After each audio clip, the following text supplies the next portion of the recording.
Oh, dear God Almighty. Wonder what we gonna do. Let's see what the 4 hour.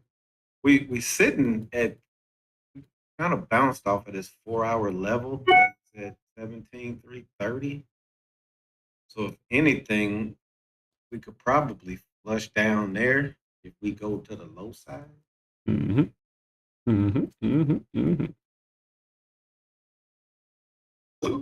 Excuse me.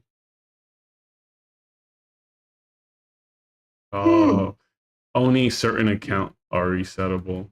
Enter promo code. Order details. I have read. Da, da, da, da, da, da, da. I have logged out of. Instantly loaded your live. Heard myself talking. Certain accounts are resettable. What would you say it was again? One more time. Sorry. 100.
Here we go, good people.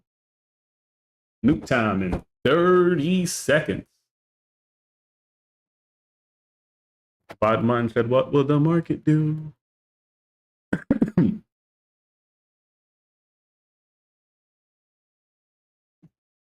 Man, I went to my Express account. Yep, no reason. It's corny, cuz.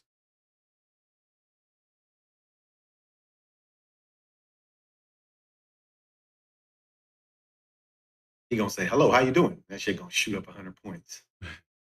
Look at it. Oh, man. And then it went down. Woof.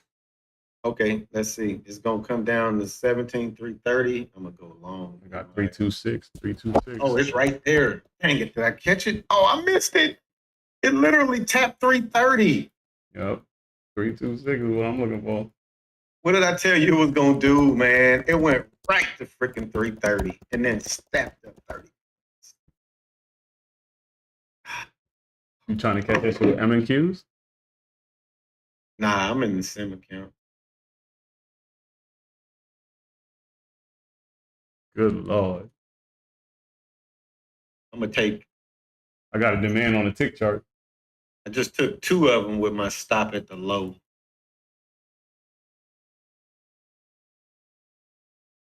Might take 1 more if it tries to get back down there. I got my stop just below tick. Yeah, okay, about to get stopped out right here. Yep, I knew that. Yeah, I was like, yeah, it's about to crash. That's why I got the hell out of there, because of 26 is a good demand level to try, but this bitch is blazing.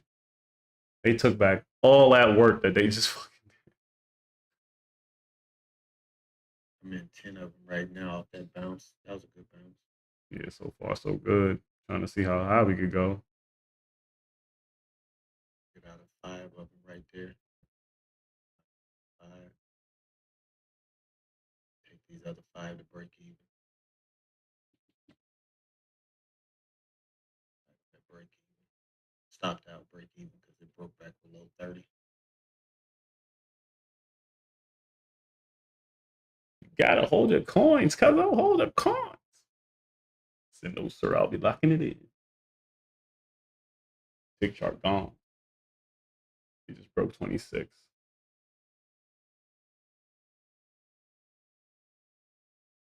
Jesus, McGeiger.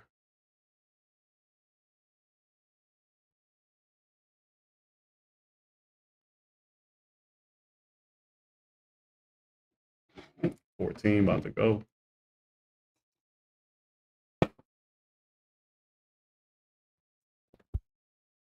Look how they fighting right there. Yeah, I know. I saw that shit for a If you minute. look at it on the tick chart, it's just like it's vibrating. Yeah. This shit gonna snap back up. It just keeps taking people's fucking money and running.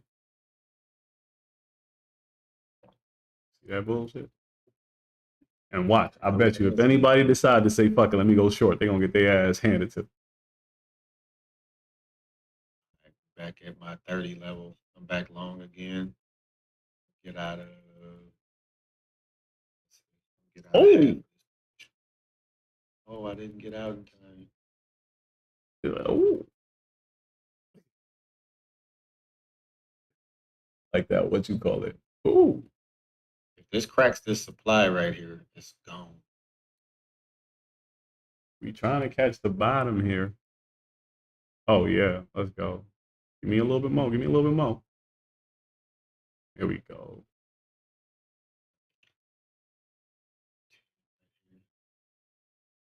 Damn, I was like, I didn't feel my 5 ass, left bro. with stop and break even. Let's see what these do the rest of the day. Oh, it's gonna hit my target.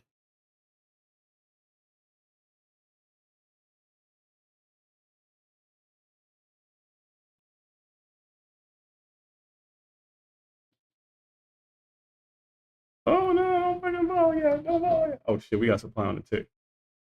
Run, Eddie, run, run, Eddie, run. Oh, fuck that. Kill it. That's fucking tick chart. Supply coming in like a monster.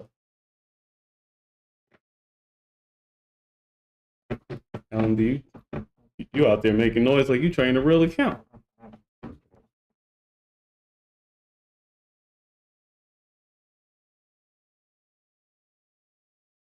Took two SPXs right there. I took 49.35s. They're 95 cents each. Cool. See how this plays out. What'd you say? I said cool.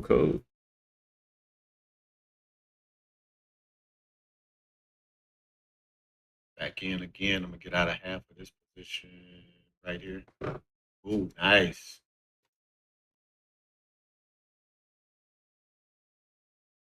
Stop. Don't break even. That's supply.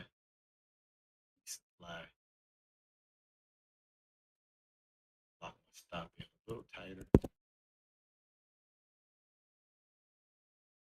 A little tighter. Yeah, we gone now. Tighter. We're gone now. Little tighter. Little tighter.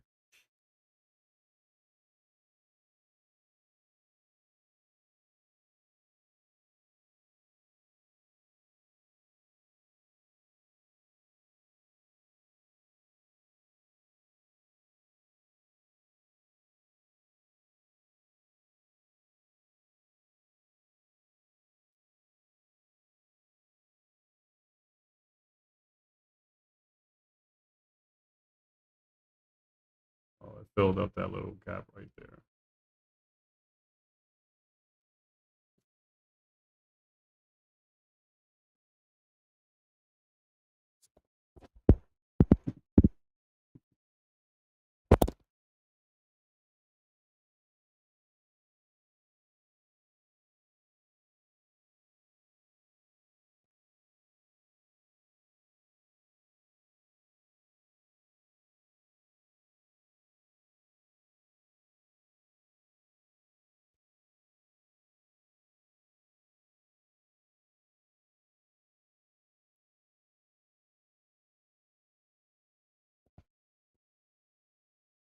Excuse me, sorry.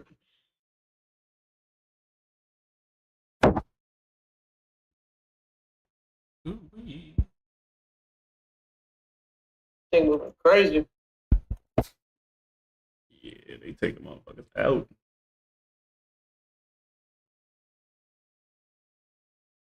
Goes another demand line.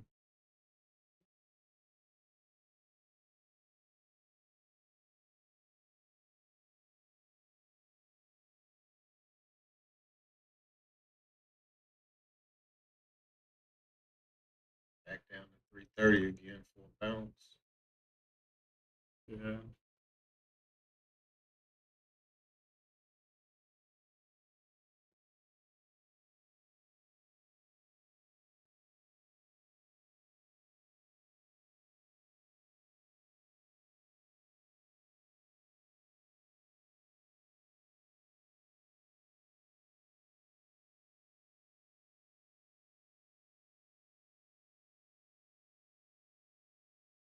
You're rejecting a 200 on a tick. You just got through it. Oof.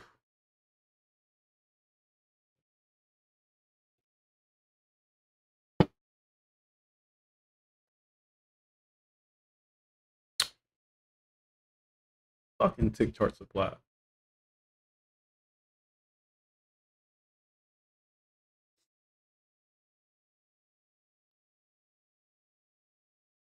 Oh, this shit look bad, brother.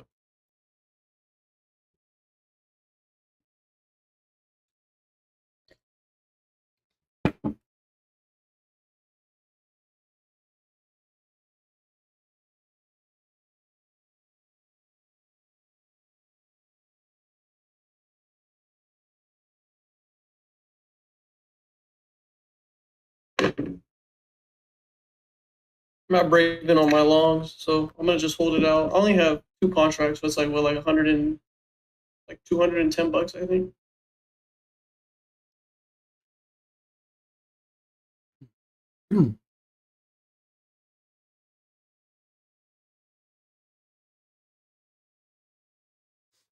God damn.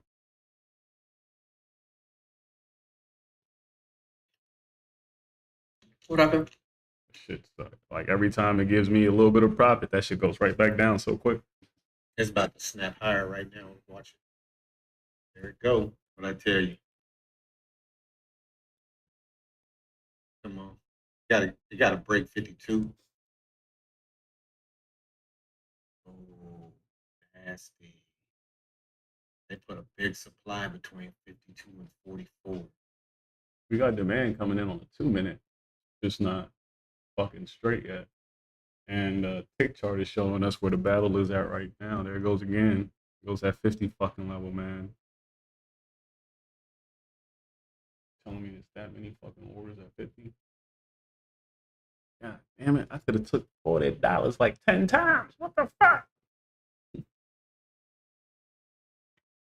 Watch when I finally decide to take this shit, it's gonna explode. It's been out. Go for the stops.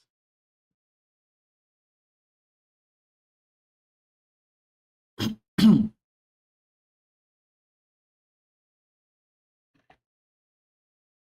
there's a lot of selling on that fucking 2-minute right there. I was just about to get out. Starting to scale out of this shit now.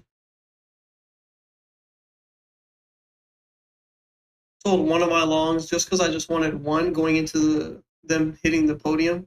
Mm-hmm. Sold that one for like fucking like 2% green, but it's all good. Man, you should see the way this trail just keeps moving up. They're gonna stop me out. Break me. Oh, just go up. You bastards. Whoa, how the hell did I not get out of that? They went right through my fucking order.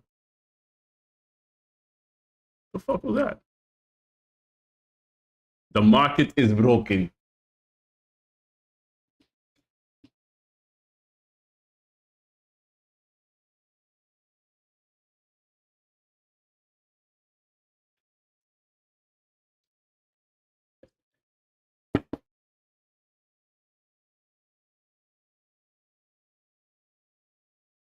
There you go. Teleport. It's this supply on the tick chart that's fucking shit up. We get through that and hold, it's over. There it goes. Teleport. Teleport.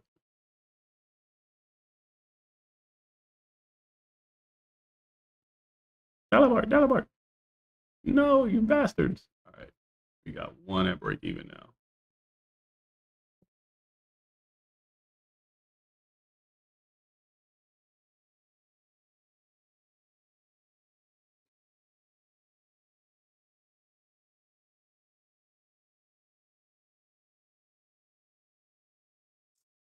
Come on, man. I'm trying to hold. I'm trying to hold.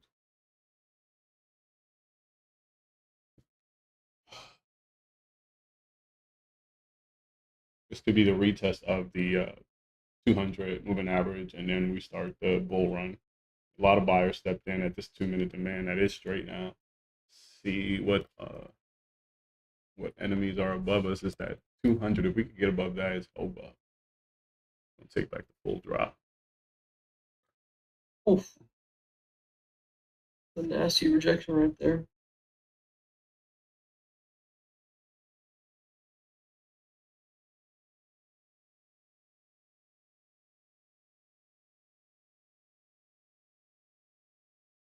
Printer man Powell, 17 minutes. Back up to VWAP. It's over.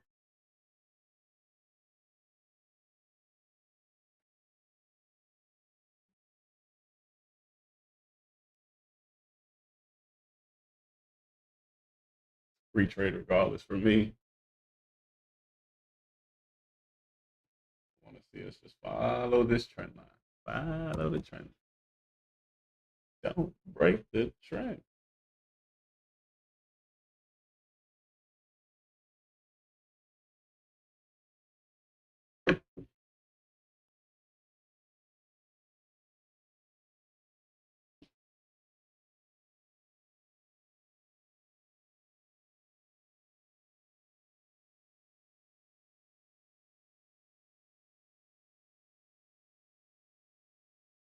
Oh,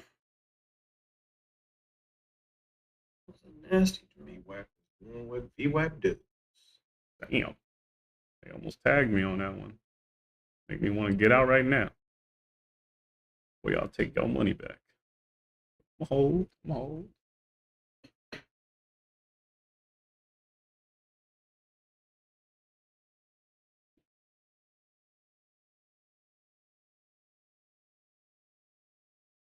Fuck the club up. Fuck the club up.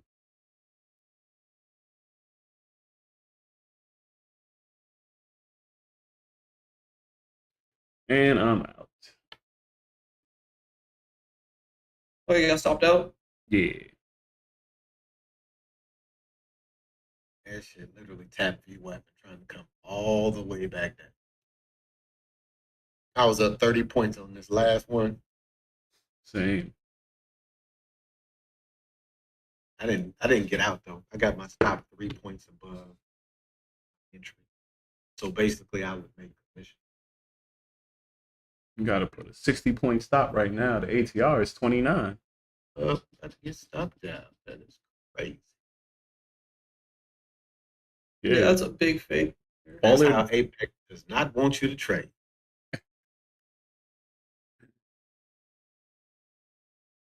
Ooh, you was up 30 damn points. What was your target? I don't have one. In demand we trust. So let's go long again.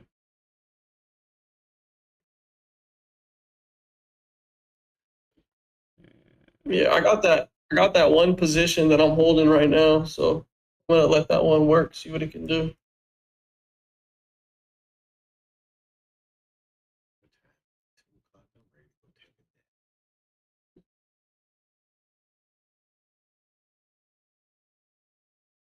Just trusting this 2-minute demand here. We did break the trend line with some extreme selling pressure here, but got demand over here, demand on the 5, demand on the 2. Let's go. Rocket.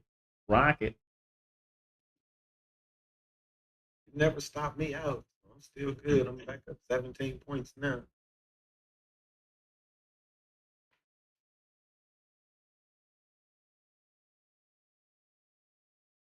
God damn it. I want my stop below 28. But I got a trailing stop just in case.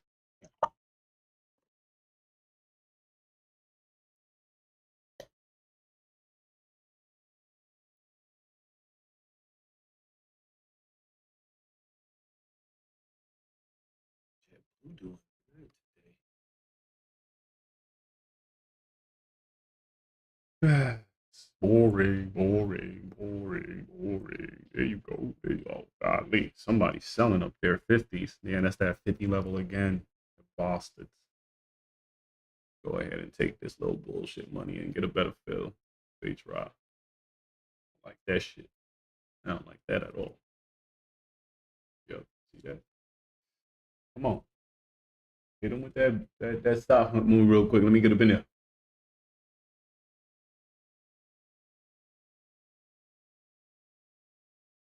That ain't Well, it. they drop it now. Yeah, that ain't it. That ain't the one. Ain't the one. Yep, stop that. I'm like trading in between break even and I'm cool, bro. Honestly, I'm gonna just let this one work. See what it can do. That means somebody buying a contract. Fucking the longs are still in play, I guess.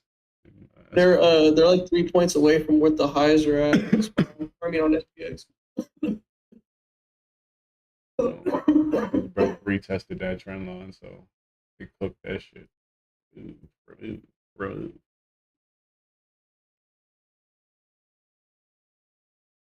Didn't I say that? I said the minute you finally decide to go short, this shit gonna pop up. It did that, and now it's going back down. So that shit would have stopped you out just to go right back down.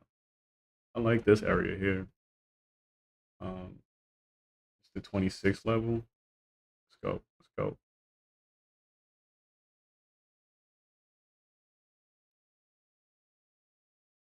So stop. We are in some dangerous kind of down slip though, so could see another fucking leg down, but I like this area down here. So I'm gonna try one more again.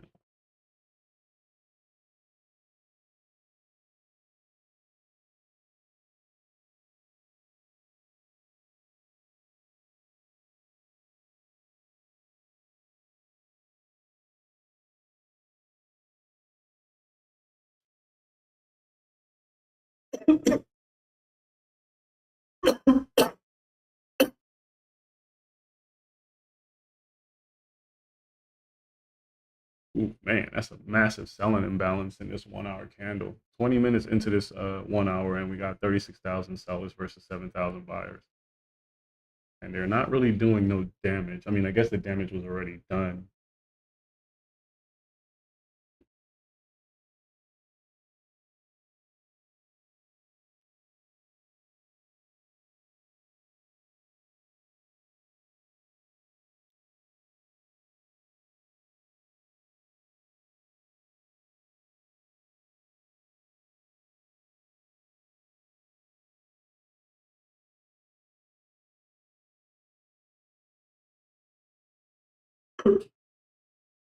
Runners at break even right now. Let's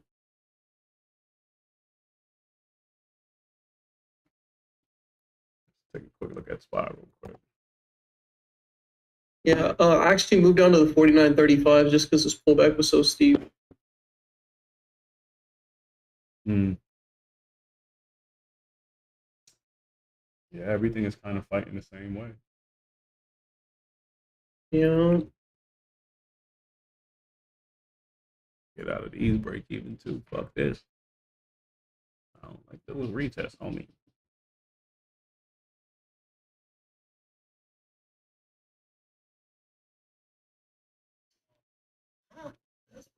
How did I get into these?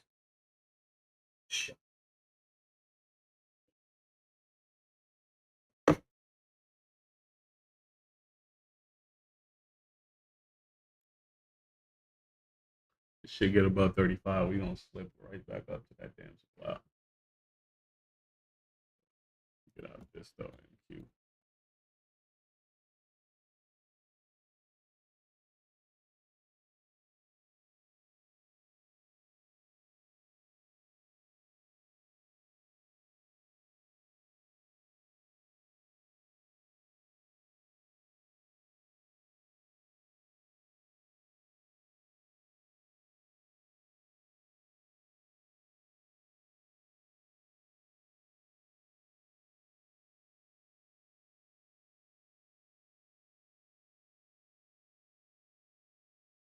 Oh Lord, she's flying. Oh, that shit is something. Gosh.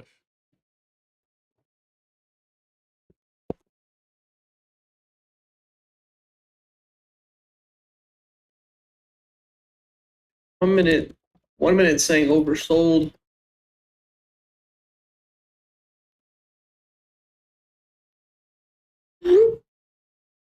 I'm either gonna add right here or I'm gonna cut.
Man, this damn level.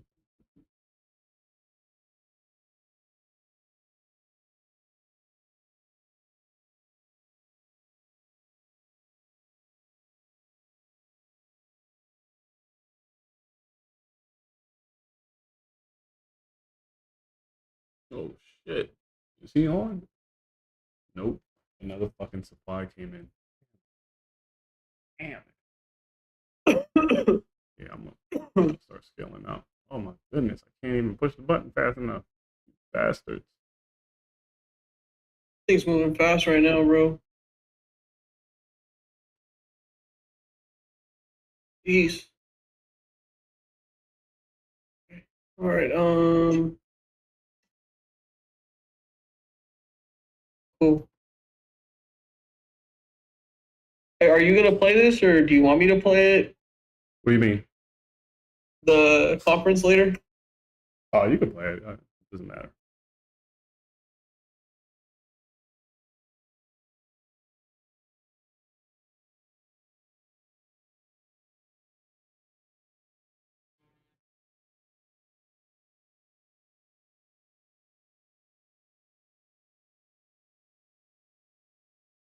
Look at this fucking thing. I'll hit my damn target. Another tick chart supply right there. So I get a little pullback here. Broke right through it. Pullback. There goes another one. We just want to see them break right through these things and get above that 200. Tempted to move my stop a little closer, but it's at the right place.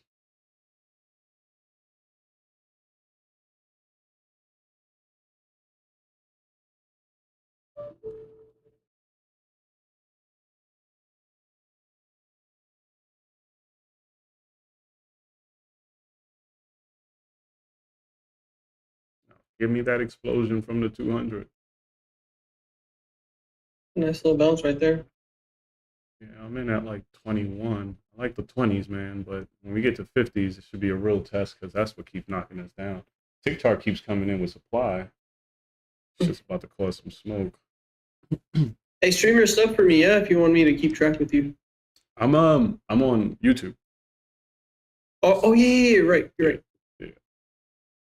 I'm just up at NQ chart right here. Oh, okay. You done trading? No, I'm still in that one long. I bought it at 95 cents. It's currently trading at 97. Got you. Yeah, I did a pullback to 70 cents. I was thinking about adding, but I just figured with still being a little bit of time, coming into when he's going to hit the podium. I figured I'd just like wait. I don't really have that much I really want out of it. Because if I even hold this for a 500%, which it could possibly do, bro, like that's like more than enough for me, or even like 200-300%. Oh, they gotta take me out. Oh, I'm out. Oh, you got stopped up? Yeah, Oh man. it rejected the 2-minute money zone, so that's definitely not wanting to take a trip back down from that. Yeah, I'm at break even on the day right now. I'm like trading in between break even. I'm like not even really losing that much money right now, which I like. That's why I'm staying in the contract.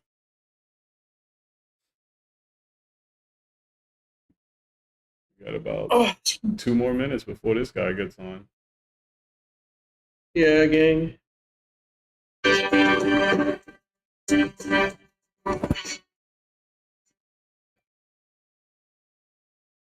My bad. I'm gonna mute that. You heard that, right? Yeah, I heard it. You're good. It's just, it just came No, in. he's not. He's not there yet, so I just muted him. And fucking supply on the tick chart came in, and we also have one on a 2-minute. Causing some damage. I feel like, yo, I could nickel and dime FOMC like volatility with a tick chart. That shit is spitting. Like, you can't stay in there obviously because I'm just, you got to be fast. But yeah, demand supply. That's all they're doing right now. Yeah, facts. Not really moving too much.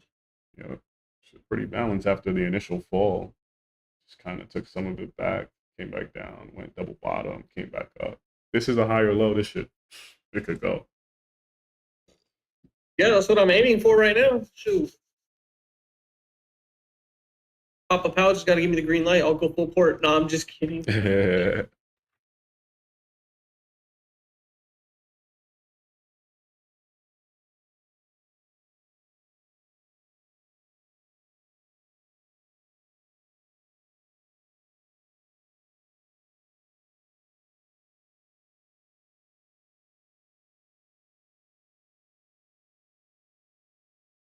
Oh, come on.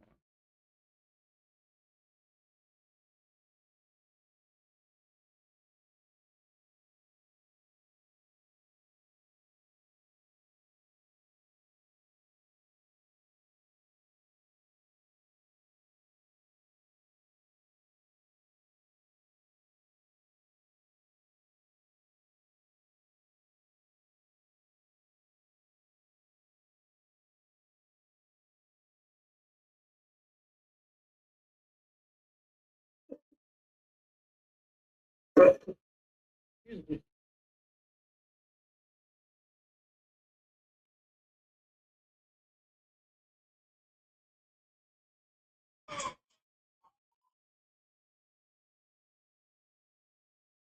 Or go. My colleagues and I remain squarely focused on our dual mandate to promote maximum employment and stable prices for the American people. You're a liar. Made good progress toward our dual You're mandate hilarious. objectives. Has eased from its highs without a significant increase in unemployment. That's very good news. But inflation is still too high. Ongoing progress in bringing it down is not assured, and the path forward is uncertain. I want to assure the American people that we are fully committed to returning inflation to our 2% goal. Restoring price stability is essential to achieve a sustained period of strong labor market conditions that benefit all. Today, the FOMC decided to leave our policy interest rate unchanged to continue to reduce our securities holdings. Over the past 2 years, we have significantly tightened the stance of monetary policy. Our strong actions have moved our policy rate well into restrictive territory, and we've been seeing the effects on economic activity and inflation. Oh, right at fucking supply. Market tightness has eased and progress on inflation has continued. The risks to achieving our employment and inflation goals are moving into better balance. I will have more to say about monetary policy after briefly reviewing economic developments. Recent indicators suggest that economic activity has been expanding at a solid pace. GDP growth in the fourth quarter of last year came in at 3.3%. For 2023 as a whole, GDP expanded at 3.1%, bolstered by strong consumer demand as well as improving supply conditions.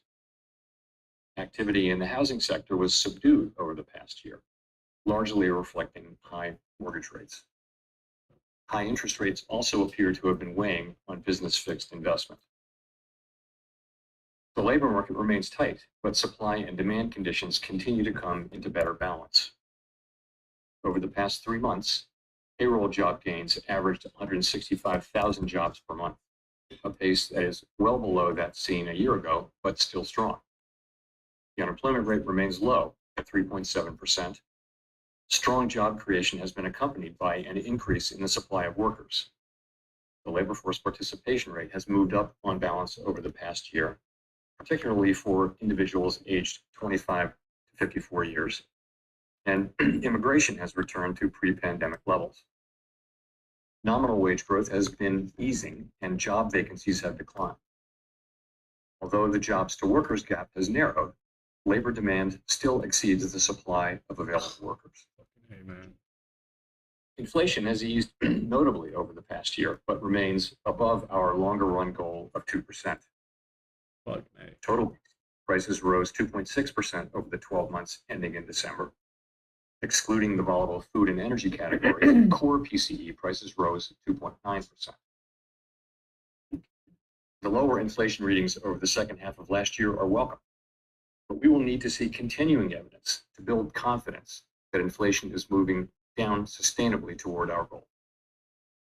Longer-term inflation expectations appear to remain well anchored, as reflected in a broad range of surveys of households, businesses, and forecasters, as well as measures from financial markets. The Fed's monetary policy actions are guided by our mandate to promote maximum employment and stable prices for the American people. My colleagues and I are acutely aware that inflation imposes significant hardship as it erodes purchasing power, especially for those least able to meet the higher costs of essentials like food, housing, and transportation. We're highly attentive to the risks that high inflation poses to both sides of our mandate, and we're strongly committed to returning inflation to our 2% objective. Over the past 2 years, we have raised our policy rate by 5.25 percentage points, and we've decreased our securities holdings by more than $1.3 trillion. Our restrictive stance of monetary policy is putting downward pressure on Jesus economic Christ. activity Yeah, and that shit inflation. just went nuts. The committee decided at today's meeting to maintain the target range for the federal funds rate at 5.25 to 5.5%, and to continue the process of significantly reducing our securities holdings. We believe that our policy rate is likely at its peak for this tightening cycle, and that if the economy evolves Jesus broadly as Christ. expected, it will likely be appropriate to begin dialing back policy restraint at some point this year. But the economy has surprised forecasters in many ways since the pandemic, and ongoing progress toward our 2% inflation objective is not assured. The economic outlook is uncertain, and we remain highly attentive to inflation risks. We are prepared to maintain the current target range for the federal funds rate for longer, if appropriate. As labor market tightness has eased and progress on inflation has continued, the risks to achieving our employment and inflation goals are moving into better balance. We know that reducing policy restraint too soon or too much could result in a reversal of the progress we've seen on inflation and ultimately require even tighter policy to bring inflation back to 2%. At the same time, reducing policy restraint too late or too little could unduly weaken economic activity and employment.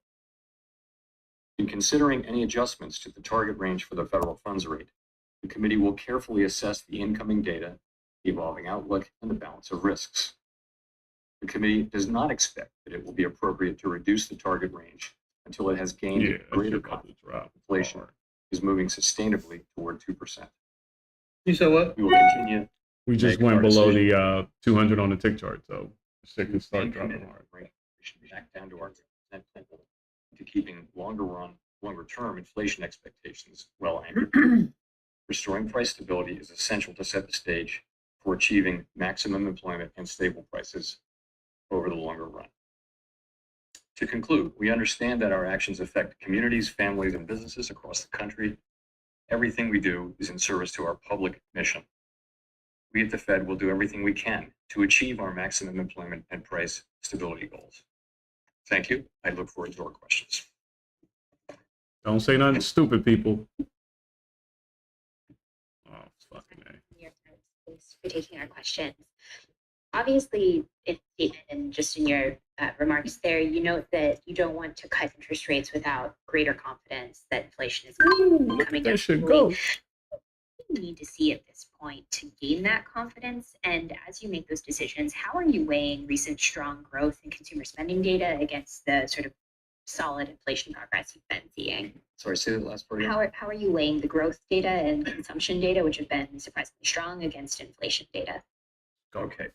What are we looking for to get greater confidence? Let me say that we have confidence. We're looking for greater confidence that inflation is moving sustainably down to 2%. Implicitly, we do have confidence and it has been increasing, but we want to get greater confidence. What do we want to see? We want to see more good data. It's not that we're looking for better data. It's we're looking at continuation of the good data that we've been seeing. And a good example is inflation. So we have 6 months of good inflation data. The question really is, that 6 months of good inflation data, is it sending us a true signal that we are in fact on a path, sustainable path down to 2% inflation? That's the question. And the answer will come from some more data that's also good data. It's not that the 6 month data isn't low enough. It is. It's just a question of, can we take that with confidence that we're moving sustainably down to 2%? That's really what we're thinking about. In terms of growth, we've had strong growth. Take a step back. We've had strong growth, very strong growth Keep last year, going. the fourth quarter. And yet we've had a very strong labor market and we've had inflation coming down. So I think that whereas a year ago we were thinking that we needed to see some softening in economic activity, that hasn't been the case. So I think we look at stronger growth. We don't look at it right as before I the think motherfucking clock. we want to see a strong labor market. We're not looking for a weaker labor market. We're looking for inflation to continue to come down as it has been coming down over the last Yo, your contract should be through the roof right now. Yeah. When you say that It's looking pretty you decent wanna make right sure now. that it's a true signal, is there anything that you're seeing in the data that makes you doubt that it's a true signal at this stage? No, I think I would say it seems to be the likely case that we will achieve that confidence, but we have to achieve it and we haven't yet. And so, I mean, it's a good story. We have 6 months of good inflation, but you can, and you know this, you can look behind those numbers and you can see that a lot of it's been coming from goods inflation, for example. And goods inflation running significantly negative. It's a reasonable assumption that over time, goods inflation will flatten out. Good pullback coming in right here. Services. New sectors are demand going to line. So in other words, what we care about is the aggregate number, not so much the composition. But we just need to see, that's where we are as a committee. We need to see more evidence that sort of confirms what we think we're seeing and that tells us that we are on, gives us confidence that we're on a path to a sustainable path down to 2% inflation.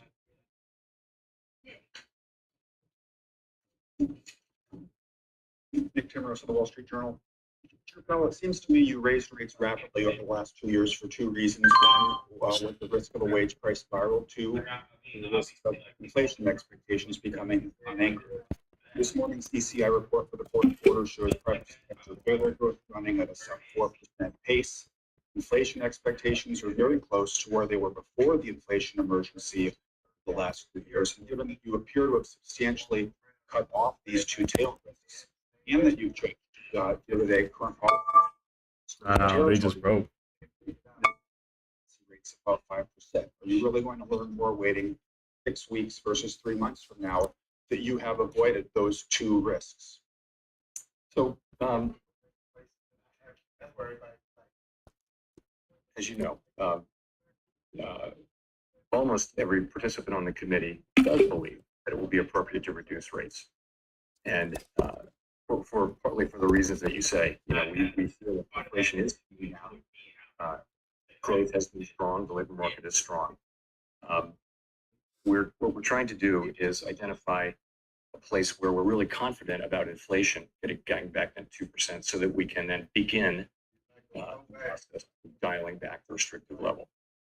So overall, I think people do believe, and as you know, the median participant wrote down 3 rate cuts this year. But I think to get to that place where we feel comfortable starting the process, we need some confirmation that inflation is in fact coming down sustainably. I could ask, if the old rates inflation moderates as it has been, charted rates will exceed the prescriptions of the Taylor roller experience. What would be the reasoning for holding rates higher than the levels recommended by those rules in the current? Like, look, I think a range of yellows. Hey, what's the background noise? I'm not sure. That's not me, brother. I think it's LMD. LMD, you still here?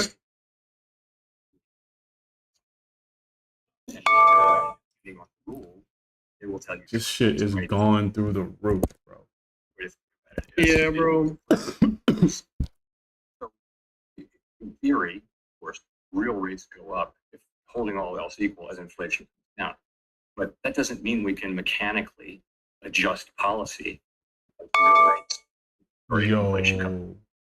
All because, for one thing, we don't know. We look at more than just the Fed. We look at broadly financial. But in addition, we don't know with great confidence where the neutral rate of interest is at any given time. But that also doesn't really wait around for see economy turn down, because that would be too late. So we're really in a risk management mode of managing the risk, as I mentioned in my opening remarks, managing the risk that we move too late. And I think to move, which is where almost everybody is in favor of moving this issue. You add into that or something? No, I sold one. I added down earlier, bro, when they were 95 cents again. How many? What percentage they went up? They're up 65% right now. Fire, dude. The statement that inflation still remains elevated. You pledged to cut rates before inflation reached 2%. So that implies there's some sort of intermediate step here on inflation, and that a cut would change the statement like you said. Inflation remains elevated. What's the step down from there? I don't know that we've worked out the particular statement language and that kind of thing. I would just say, you look at where 12-month inflation is. It's 9%, for example, 12 months, which is way down from where it was. Very, very positive development, very fast decline, and the case is likely that it will continue to come down. Jeez. So that's where it is. But we're wanting to see more data. If I could follow up on the statement allows that you want greater confidence on inflation falling before you cut, but it doesn't mention the other side of the mandate, a slide in employment. Would the slide in employment also bring you to the point of cutting rates? Yes. So let me say that we're not looking for that's not something we're looking for. But yes, if you think about, in the first case, the economy is performing well, the labor market. If we saw an unexpected weakening in certainly in the labor market, that would certainly weigh on cutting sooner. Absolutely. And if we saw inflation being stickier or higher or those sorts of things, would argue for moving later. In the base case, though, where the economy is healthy and we have ongoing growth, solid growth, we have a strong labor market, we have inflation coming down. That's what people are writing their S&P around. And in that case, what we're saying is, based on that, we think we can and should take advantage of that and be careful as we approach that question of when to be restrictive.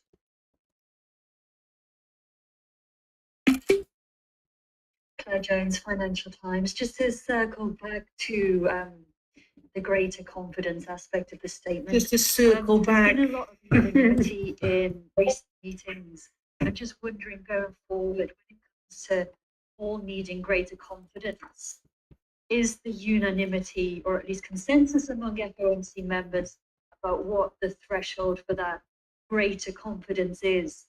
And if not, could you maybe tell us a little bit about the discussion today on, what the variations between FOMC members was on what constitutes enough confidence to cut rates, and also if there was any variation on how quickly that greater confidence threshold could be reached?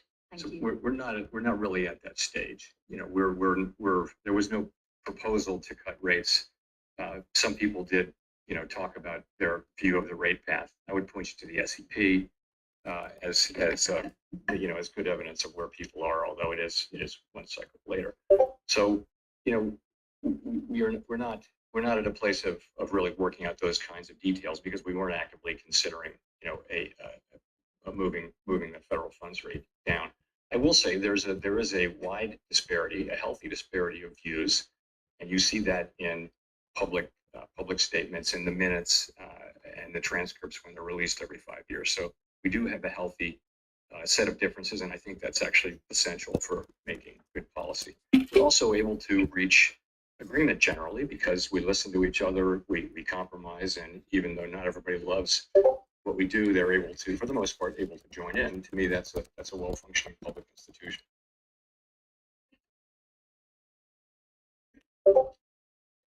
Hi, Chair Powell, Rachel Siegel from the Washington Post. Thanks for taking our questions. So over the past few years, there have been all these real-time indicators that helped us gain a sharper understanding of where the economy was, like open table data or office attendance. You've talked about vacancies in the past. And I'm wondering at the start of this year, what might be on that dashboard, the clearest picture of the economy, including on rents, if you could touch on that. Including Rent costs. Well, so we're not, you know, it's not the pandemic, so we can actually rely on more traditional forms. People are working, they're getting wages, and the economy is largely reopened and is broadly normalizing, as you see. So I wouldn't say we're looking at that sort of more innovative data as much. You know, you point to rent. So of course, we follow the components of inflation very carefully, which would be goods inflation. I talked about that a little bit. You mentioned housing inflation. So the question is, when will these lower market rents find their way into measured rents as measured in PCE inflation? And we think that's coming. We know it's coming. It's just a question of when and how big it'll be. So that's in everyone's forecast, I would say. So that will help. But at the same time, we think goods inflation will probably, it's been giving a lot of disinflation to the effort, and probably that declines over time, but it may well have some more time to run. You know, the supply chains are not perfectly back to where they were. In addition, it takes time for the healing process to get into prices. So there may be still a tailwind. We'll find out with that. So we look at the things that relate to our mandate very carefully, and as you would imagine. I guess just as a quick follow-up, do you feel comfortable at this point saying the economy has reached a soft landing, or is that part of looking for more confidence? No, I wouldn't say we've achieved that, and I think we have a ways to go. Inflation is still, you know, core inflation is still well above target on a 12-month basis. 12 months. Yo, Jazz, What's up, brother? this shit is rejecting the 4-hour money zone up there. Yeah, Isn't that crazy? yeah, bro. Repeat that. That's wild. I hope you're out of your shit. Oh yeah, I'm out. Good job, man. That you would know the Well- neutral rate works. So I'm wondering what you could tell me.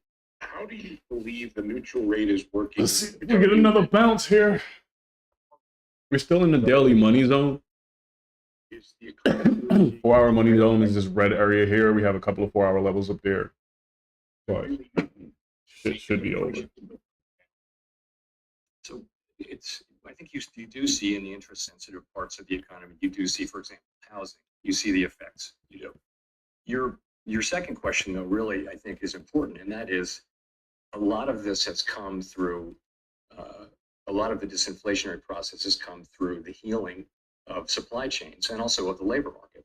So you've seen that, you know, that other set of factors is really different from other cycles and has brought that, working with tighter policy, which has enabled the supply side to recover, I think is that mixture has been behind what has enabled this.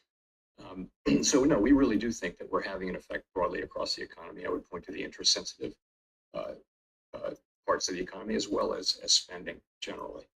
But it's a joint story. It's a complicated story. But how much restraint are you actually imparting to the economy, would you say, relative to the neutral rate? So I think it's of course, you know that it's not something you can identify with any precision, but if you, What a drop. the standard approach would be to take Crazy. the nominal rate 0.3%, let's say, and subtract a sort of a forward measure of inflation. If you way to calculate that neutral rate, but that's one I like to do. And you're going to get to something that is materially above mainstream estimates of neutrality, of the neutral rate. You will. But at the same time, you look at the economy and you say, this is an economy. Look at the fucking 1 hour candle, bro. And you say, what does that tell you about the neutral rate? What's happening, though, is the supply side has been recovering in the middle of it. So that won't go on forever. So a lot of the growth we're seeing is just a sort of work between interest rates and demand. You're getting, more activity because of labor market healing and supply chains healing. So I think the question is when that peters out, I think I'll take another stab at a long right here. For sure. See if I'll get a little deeper pullback, but this seems like a good area. Thanks for taking the question, Mr. Chairman. You mentioned earlier we're not seeking a weaker labor market. I think you said. Can you talk a little bit more about that? Do you think the labor market now is back to quote unquote normal, and that we can achieve the inflation target without wage gains coming back down? Good wick. Pandemic, even with today's ECI levels, they were still above those pre-pandemic levels. I think the labor market, by many measures, is at or nearing normal, but not totally back to normal. And you pointed to more of them. So I think job openings are not quite back to where they were. Wage increases rather are not quite back to where they would need to be in the longer run. I would look at it this way though. The economy is broadly normalizing, and so is the labor market. And that process will probably take some time. So wage setting is something that happens. It's probably will take a couple of years to get all the way back, and that's okay. That's okay. But we do see. You saw today's ECI reading. The evidence is that that wage increases are still at a healthy level, very healthy level, but they're gradually moving back to levels that would be more associated, given assumptions about productivity, are more typically associated with 2% inflation. It's an ongoing process, a healthy one, and I think we're moving in the right direction. So that process can continue without a weakening of the labor market, basically, like you're saying. Well, I think the labor market is, I don't know if it's rebalancing. Clearly, there was a fairly severe imbalance between demand for workers and supply at the beginning of the pandemic. So we lost several million workers at the beginning of the pandemic for people dropping into the labor force. And then when the economy reopened, you remember 2021, you had a severe labor shortage, and it was everywhere. Panic on the part of businesses couldn't find people. So what's happened is we expected the labor market to come back quickly, and it didn't. And 2022 was a disappointing year. And, we were kind of thinking, well, maybe we won't get it back. And then 2023, we did, as you know. So labor force participation came back strongly in 23, and so did immigration. Immigration came to a halt during the pandemic. So those two forces have significantly lowered the temperature in the labor market to what is still a very strong labor market. It's still a good labor market for wages, for finding a job, but it's getting back into balance. And that's what we want to see. And, one great way to look at that is what's happening with wage increases. And you see it now across the major things that we track. It isn't every quarter, but overall, there's a clear trend, still at high levels, but back down to what would be consistent with where we were before the pandemic and with 2% inflation. Hi, Chris Rugaber at Associated Press. Thank you. I wanted to follow up on Rich's question. It sounded like you suggested that you're not worried about faster growth so much. So wanted to see if you're seeing anything that suggests that inflation could reaccelerate from here. And it sounds like you're saying you're not worried that solid growth from here on out poses any risk to inflation. Thank you. No, I think that is a risk. The risk that inflation would reaccelerate. I think the greater risk is that it would stabilize at a level meaningfully above 2%. That's to me more likely. Of course, if inflation were to surprise by moving back up, we would have to respond to that, and that would be a surprise at this point. But I have to tell you, that's why we keep our options open here. and why we're not, rushing. So I think the more likely risk is the one that I mentioned, which is you've had 6 good months, very good months, but what's really going to shake out here? What will, when we look back, what will we see? Will inflation have dipped and then come back up? Are the last 6 months flattered by factors that are one-off factors that won't repeat themselves? We don't think so. We don't, that's not what we think, but that's the question we are asking. We have to ask, and we want to get comfort on that. And just one quick follow-up.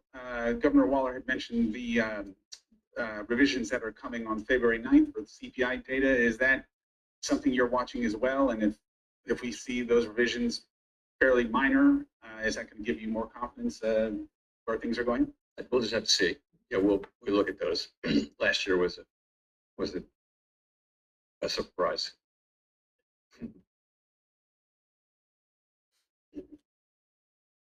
Michael McKee, Bloomberg Radio and Television.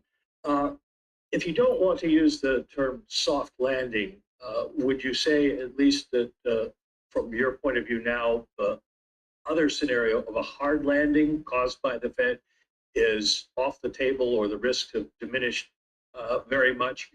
And you mentioned below 2% inflation on a 3-month basis. Core PCE has been running at 1.5%. And there are those on Wall Street who think that if you maintain the level of restriction you have right now, you could end up with inflation running below your target. How do you see that? So your first question, how to describe where we are. So I guess I would just say this. Executive summary would be that growth is solid to strong over the course of last year. The labor market, 3.7% unemployment, indicates that the labor market is strong. We've had just about 2 years now of unemployment under 4%. That hasn't happened in 50 years. So it's a good labor market. And we've seen inflation come down. We talked about that. So we've got 6 months of good inflation data and an expectation that there's more to come. So this is a good situation. Let's be honest. This is a good economy. But what's the outlook? That's looking in the review. The outlook, we do expect growth to moderate. Of course, we have expected it for some time, and it hasn't happened. But we do expect that it will moderate as supply chain and labor market normalization runs its course. Labor market is rebalancing, as I mentioned. Job creation has slowed. The base of job growth has narrowed. And of course, 12-month inflation is above target and getting down closer to target. It's not guaranteed, but we do seem to be getting on. What's going on, guys? I think we're almost coming to a close with the session there. With Powell speaking, this big white candle was 15 minutes of straight buying that happened to the upside, and then this blue one was a sell-off straight out of 15-minute supply, 2-minute supply, 5-minute supply. So we kind of, and then we also had that 4-hour red zone, which is your 4-hour money zone. So basically, the market bounced from a 4-hour demand, hit the money zone, and now it's rejecting. We don't know if we're going to get another bounce or something like that, but the condition right now on the tick chart is, we like to see the explosion from the 200. Kind of caught a couple of plays there, stopped it after like somewhere up there, and just kind of kept going. But man, that's a massive fall, literally the entire buy candle. So you might see some more buying come in down here, but that's a hell of a fall. But we did have 3 evidence of that, right? Supply, and supply on a 5-minute. We'll see what happens.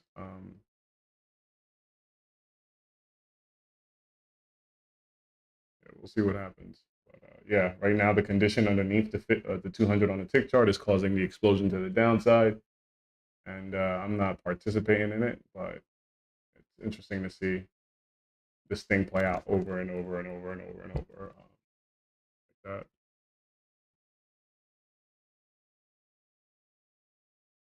And more selling just came in again. So, you have 81% selling pressure right here on this 2-minute candle. Oh boy.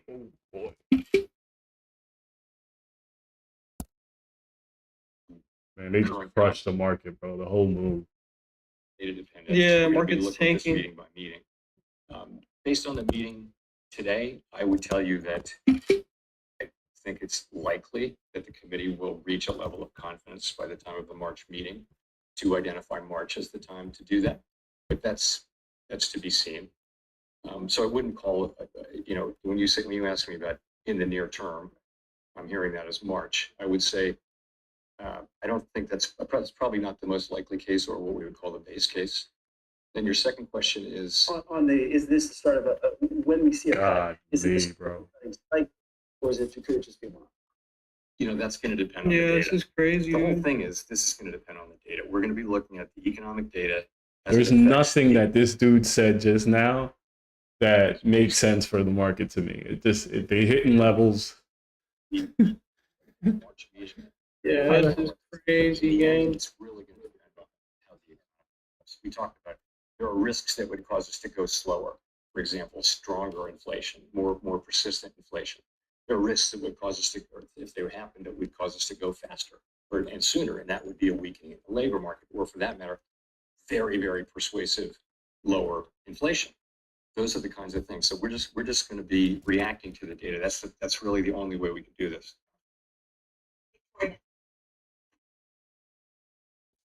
Hi, Victoria Guido with Politico. Could you talk a little bit more about productivity growth?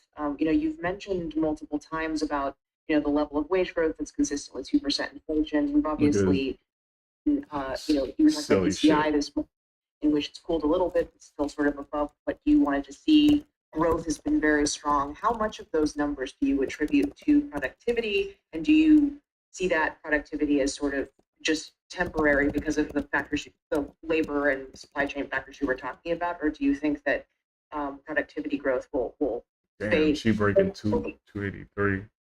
Really interesting Yeah, question. okay. And I think my own view is, I think if you look back to the pandemic, you saw a spike in productivity as workers were laid off and activity didn't decline as fast. And then you saw a deep trough of productivity. And then over the last, you saw high productivity last year, 23. I think we're basically in the throes of getting through the pandemic economy. And the question will be, what is it that has changed? The productivity tends to be based on, fundamental aspects of our economy. Is there a case, will it be the case that we come out of this? That's More wicked. productive. Whatever calls was just fucking valuable just went to shit.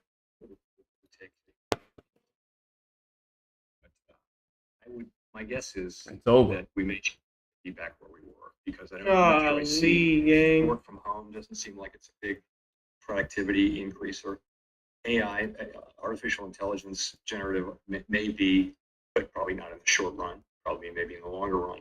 So I'm not seeing why it would, but right now, Look at that They selling will. pressure, bro.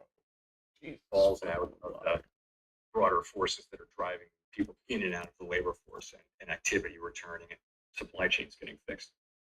Right, so that's behind why we've seen such strong growth, but we've also seen inflation, maybe a level of productivity. That's right one now. way to look at it. Yeah.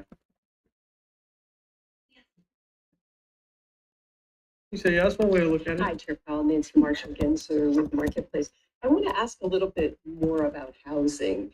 I'm wondering how closely are you watching rent and housing prices as you evaluate whether Well, and when imagine to cut catching rates? And It shorts seems up like housing there, prices are dude. not coming down. I mean, yo, I got supply on a 15-minute, 5-minute, 2-minute, and then the tick chart is just steadily giving supply underneath the 200, bro. Just building, bro. Just continuing. It's insane. Cost of housing.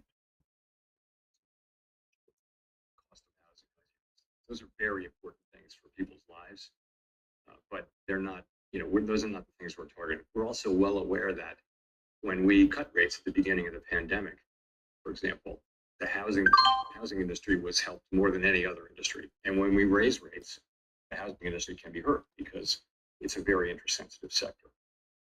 On top of that, we have longer run problems with the availability of housing. We have a built up set of cities and people are moving further and further out. So there hasn't been enough housing This built. shit is gone.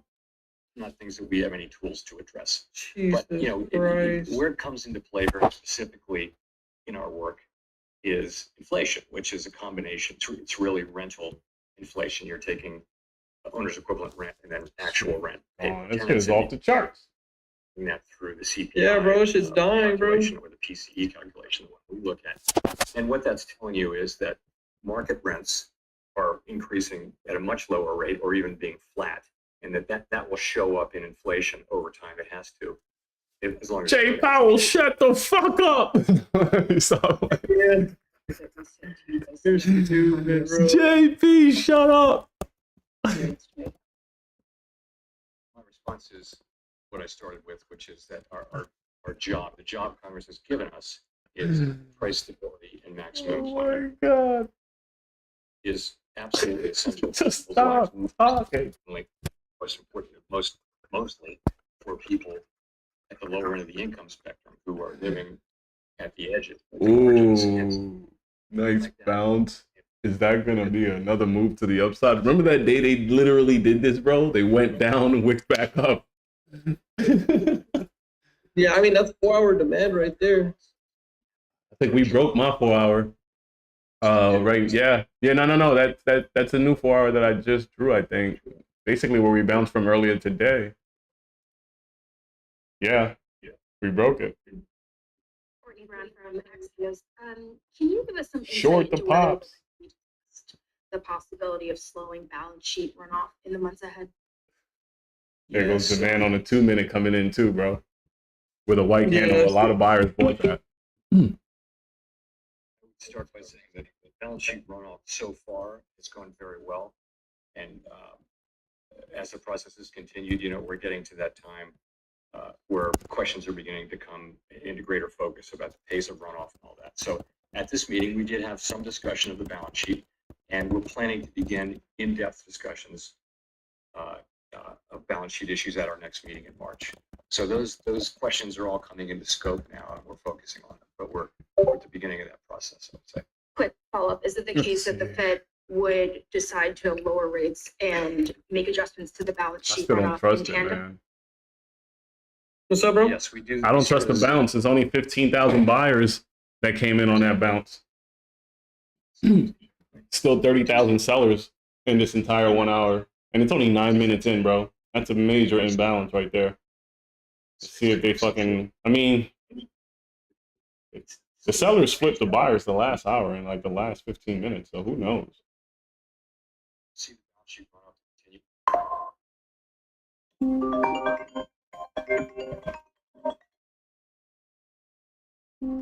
As you're right. Yeah, hold on one second. Yo, LMD, you there?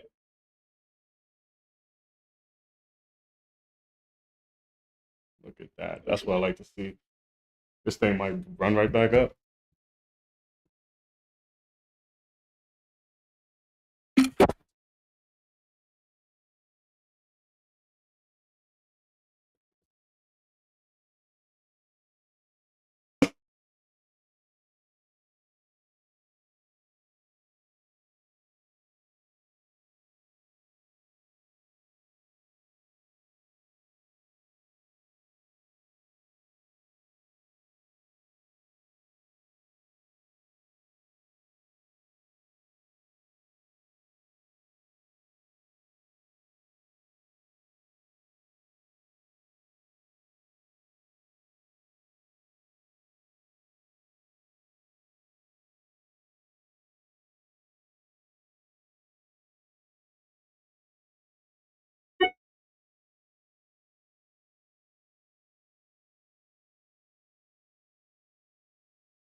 Yep, there goes the sellers re-engaging. Shit just went right back up to 37.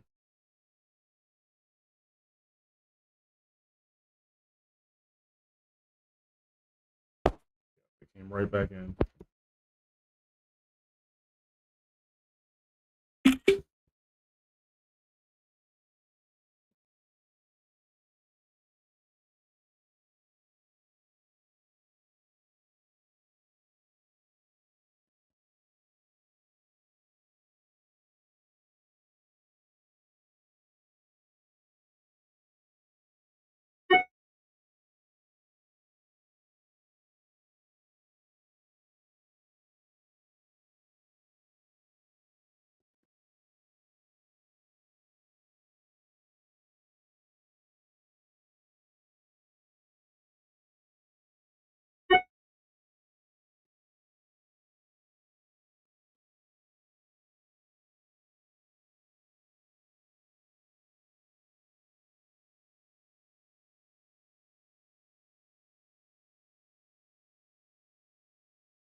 Word.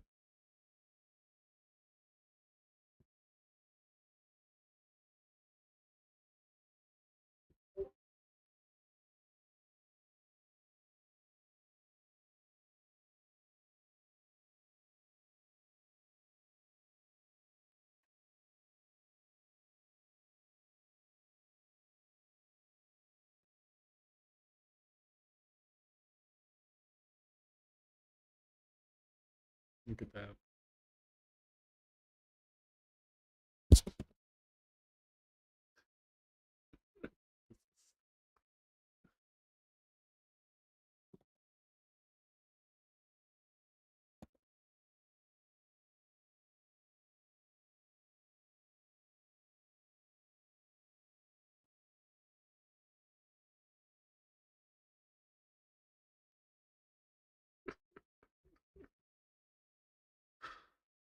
Oh shit.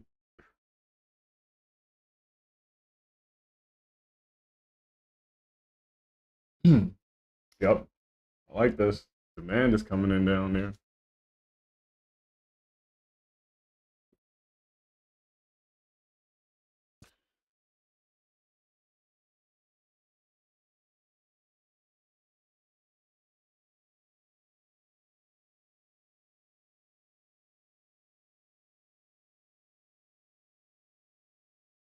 You're 22.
Oh, guys, valuable intel right there. We got buyers stepping in.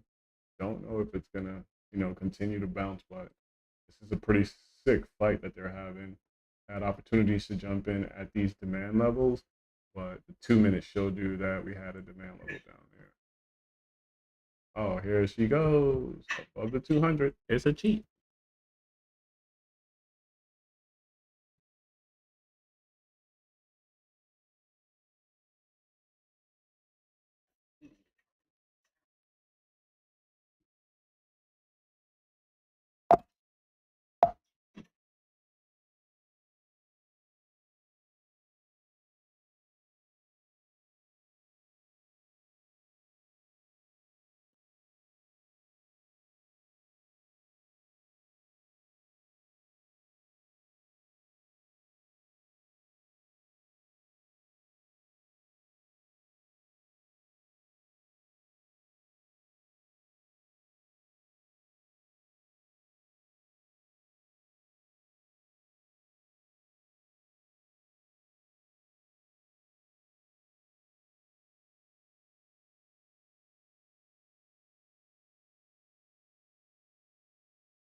Even though we have a few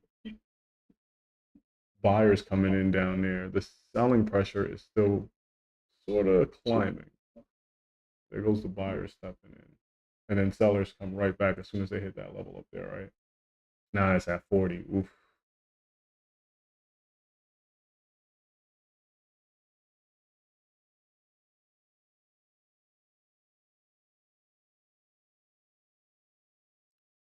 See what happens.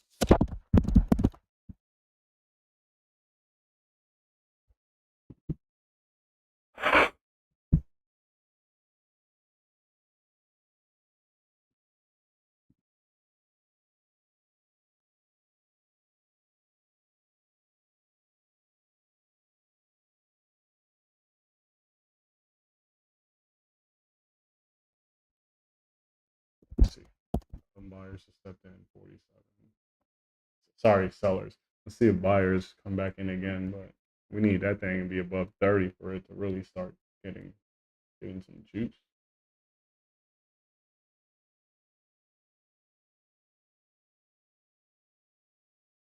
I just rejected the money zone too. Oh, this shit finna die. Go short.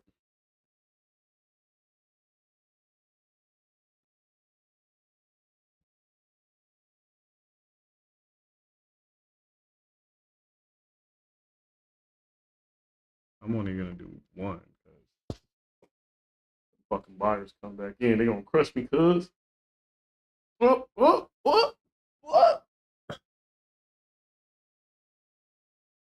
Jesus Christmas. I'm gonna take another one, but 22. Let's trust the sellers. Trust the sellers. There we go.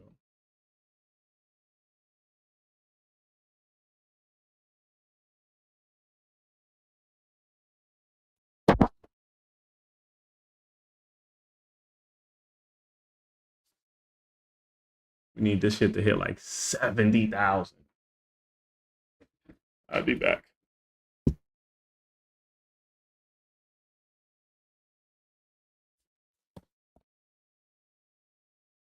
Dang.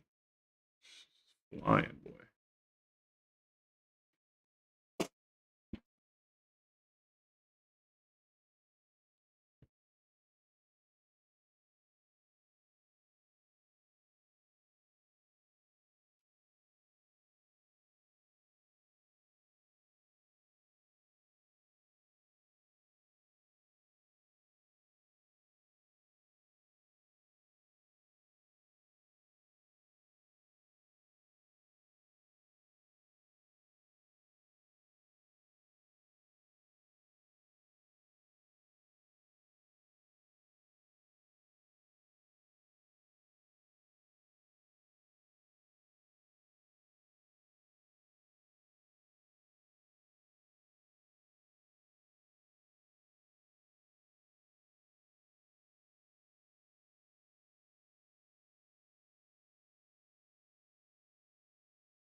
Please, man.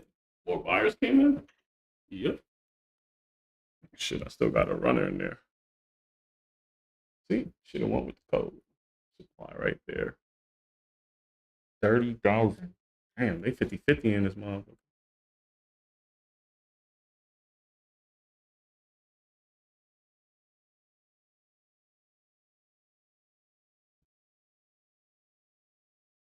Gotta be careful adding down there because that's where the bounce comes in from. That supply up there did its job. Try to get in two more, and then this will be my last trade.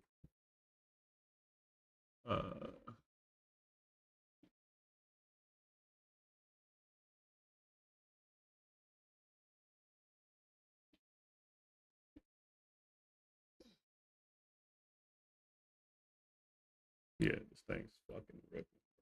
Above the 200. Don't add to this loser. Oh, Lord. I'm out of there. Fuck that.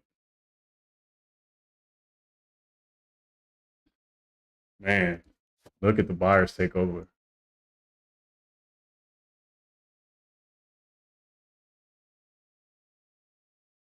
Stuck to the plan.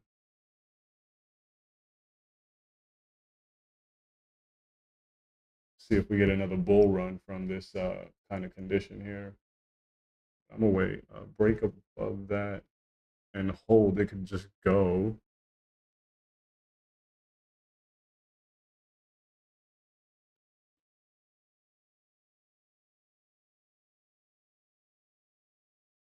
They duking it out. They duking it out.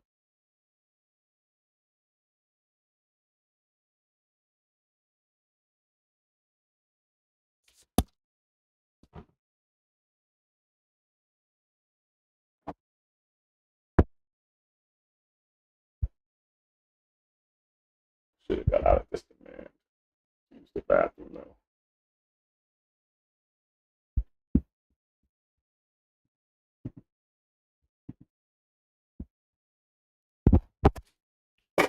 Trying to get a decent pullback, but it looks like they're about to go ahead. Chopping up at this level, that'll be your stop. Come on, before you go, give me a pullback. Ah.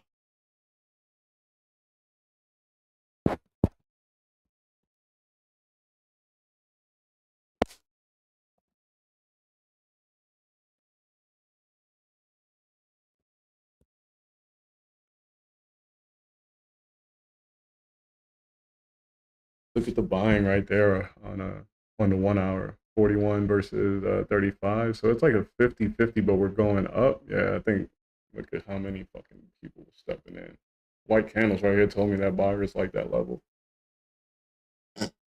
This is crazy. That would have been a good little lick, man. There you go. Give me that pullback. Add one right here. Probably in the wrong. What do you see up here? 73.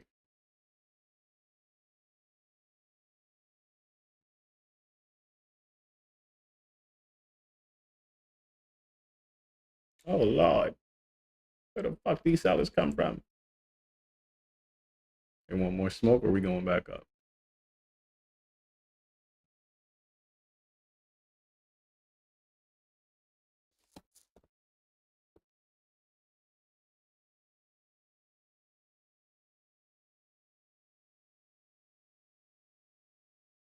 Good little demand on the tick chart right there. Let's see if we can get the push. Ah.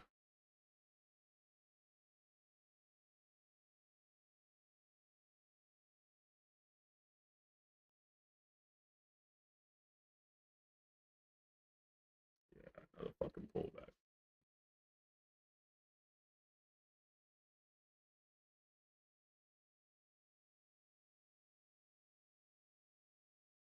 I don't think I want to lose more than 100 on this, man.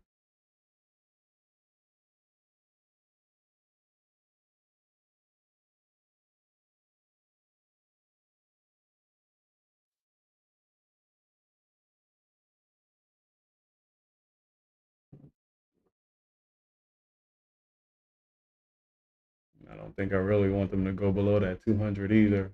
It's a good pullback.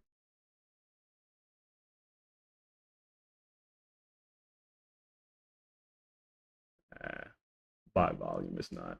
It's not coming in. There it goes, 30.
There goes the push away from the 200 that we need. Now we just want them to kind of stay above these levels, or I mean, maybe that would even be a good stop. Who knows? But fucking sellers just keep coming back in.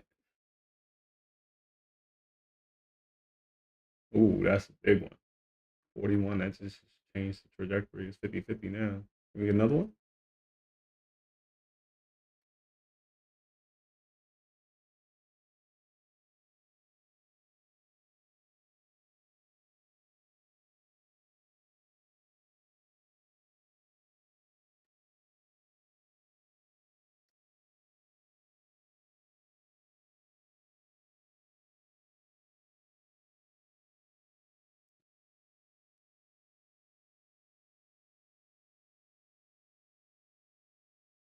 Ooh, 50,000. Seller stepping in. Come on, get back above the 200.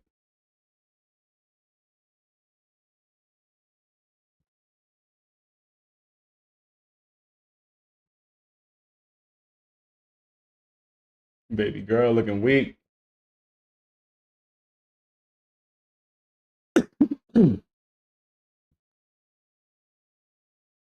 Watch this shit just break.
And them buyers are fading, man. Them buyers are fading fast. Yep, and I'm about to get stopped out. It's never good when you're below that 200 on this chart, and they're just chopping people up right now. So taking my little stabs, my little paper cuts.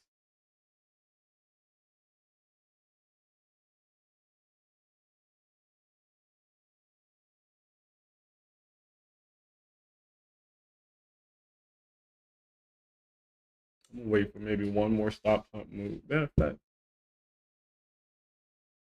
I really should have took that entry because my stop would have been down here.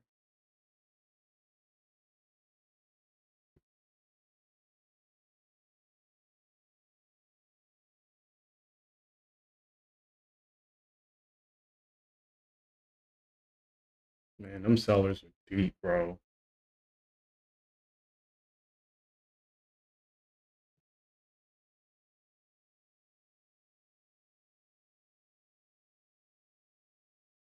Oh, another one, and another one, and another one.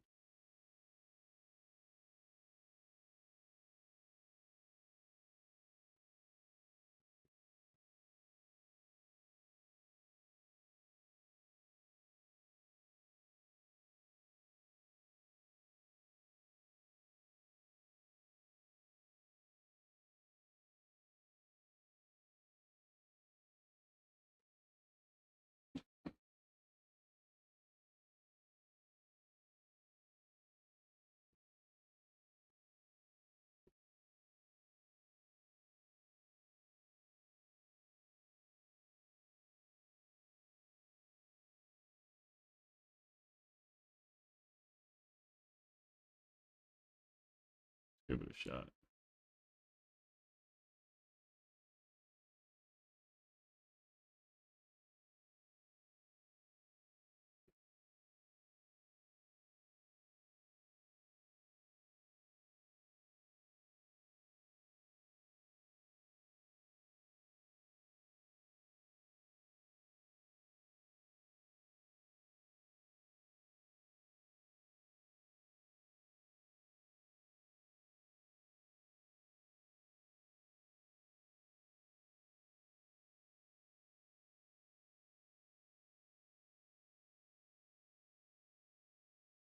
Fucking supply comes in here, we're cooked. And I don't think we have any more buyers down here, so just trying to go for a little stop hunt move right here at the demand on this time frame. 15 minutes says we're about to go to hell.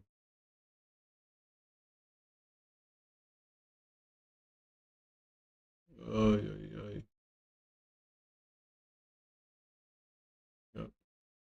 Should have went with those shorts. Yeah. I'm not trusting the process. I'm gonna get the hell out of there. Supposed to be flipping sides on this condition right here, and just hard for me to do that when we're at this demand. And I saw the evidence of this wick, so we'll see. My original short was going against the grain when we were above it. Then I tried to take this pullback, didn't get out there. It happened twice, bro. I could risk a few more. Yeah, I just fucking lost like $200.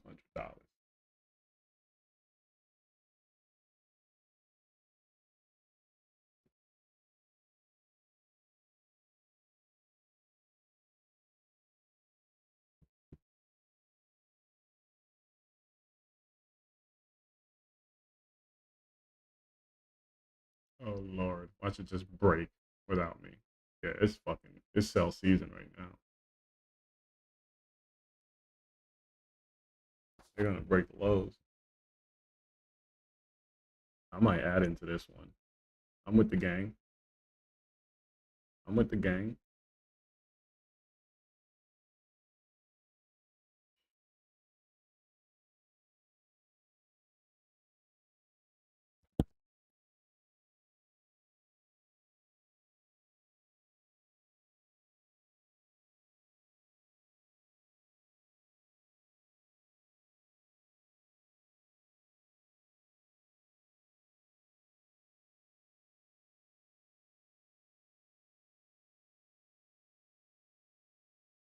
Yeah, I just joined in because the selling pressure's at 89. This shit is cooked. Don't fucking come back now.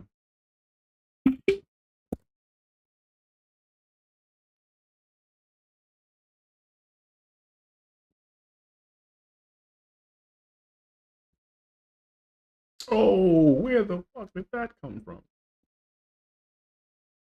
I swear for God. I swear for God.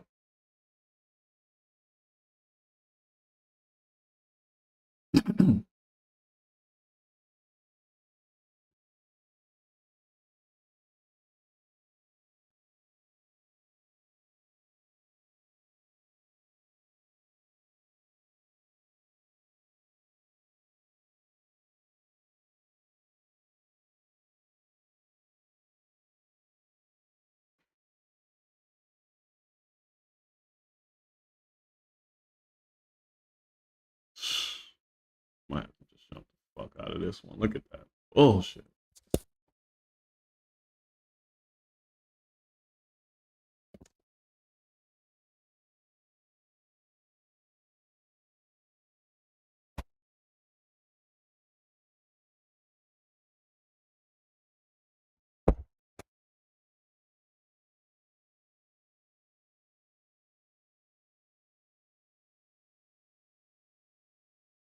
Goes that one out. That friggin' supply that just came in is what rescue does. I want to take some off, but I'm trying to make sure they hit target right there. Go ahead, target.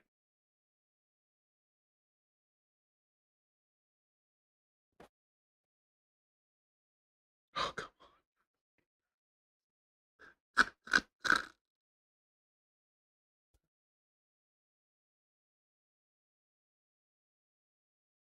This is just crazy.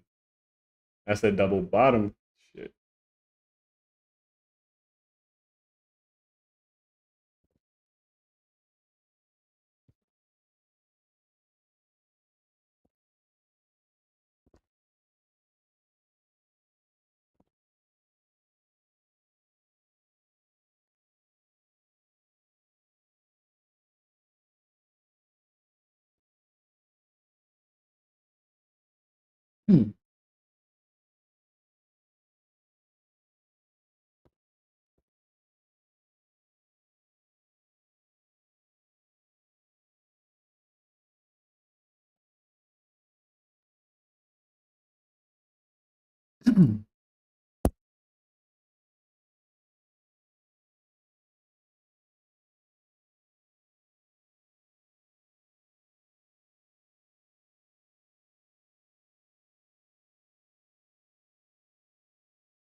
Oh, I knew it was a stop hunt. Knew it was a stop hunt.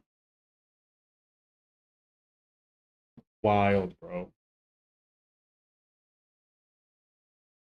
Next drop I get, I'm gonna want to get the hell out of here because if this thing rallies, it's over. It's gonna hit my stop, but damn.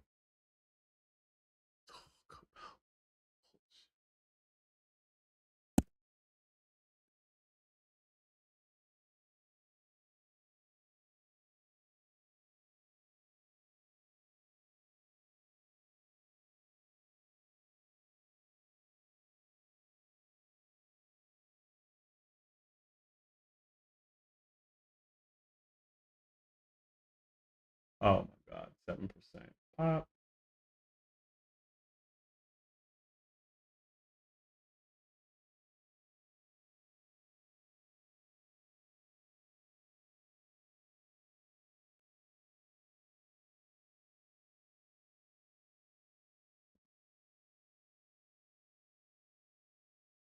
Oh my god, look at that 5-minute demand, and then we back above the 2. This is crazy. Gonna hit my stop. That would have been like 1 hour if I took the money back down there. Where the fuck are those sellers? Hey, I'm gonna slide off, gang. Peace, doggy. Yup, good training today. I'll catch you tomorrow, bro. All right, man.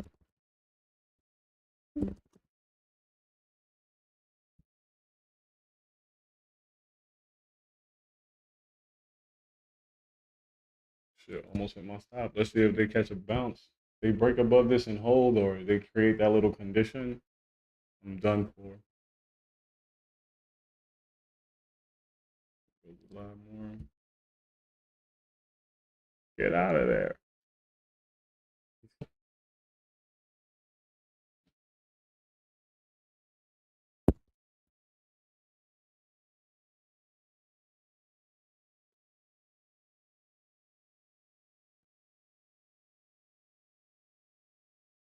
Got another supply that just came in right there. Let's see what happens now.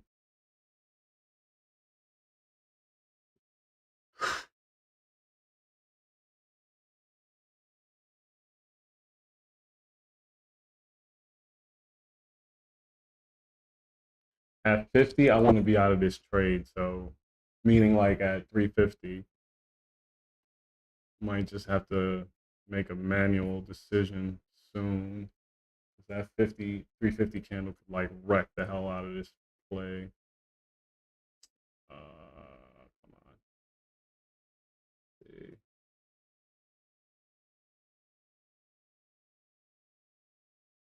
More buyers are stepping in down there. It's crazy.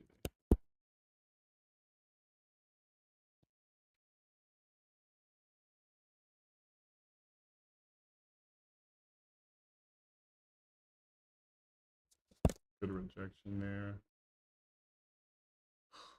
Every time I look at it.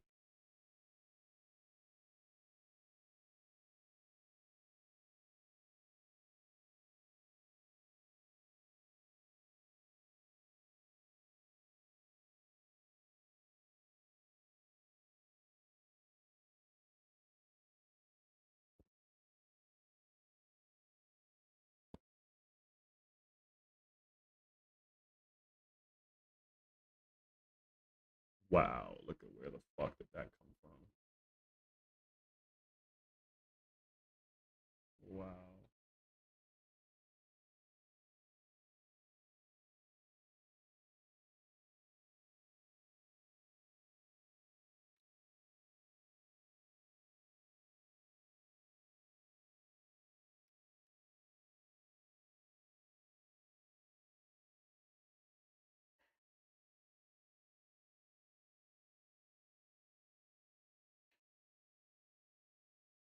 I'm gonna go ahead and get out of here, guys, because I don't want that. I don't want that smoke. Jesus, man. Just go to my fucking target. Get out then. I'm out. I'm off this. What's up, boss? I'm off this. What up, man? Watch it go now. Watch it go now. money in this trying times. And I lost like $200. Was in this one with 6 M&Qs, and I'm seeing a little bit of buying and selling going on, exchange going on here. So I just smoked the trade. But watch it go now. Watch this shit go to my target. It's insane how this shit happens. They're consolidating sideways. We have a supply line there that's getting respected. Why'd you leave the trade?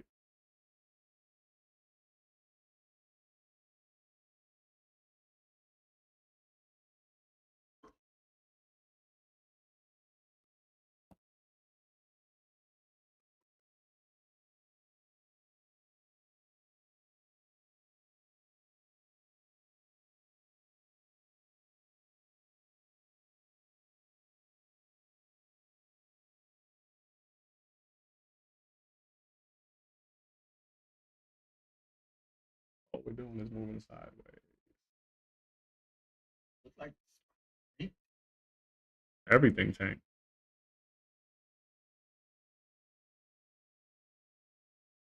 don't say everything. Let me look at my JetBlue. You mean like NQ and ES and shit. Oh, here we go. Possible pop could be the one. Let's get this shit one more try. Wow, that shit is hell no. Oh. Cause the market to lose its shit. Was that? What did he say to cause the market to lose its shiznit? He ain't say shit. You know, shit hit some levels. Market did what it does at levels.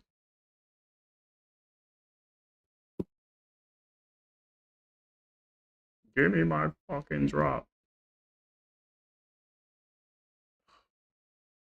Oh, hell no.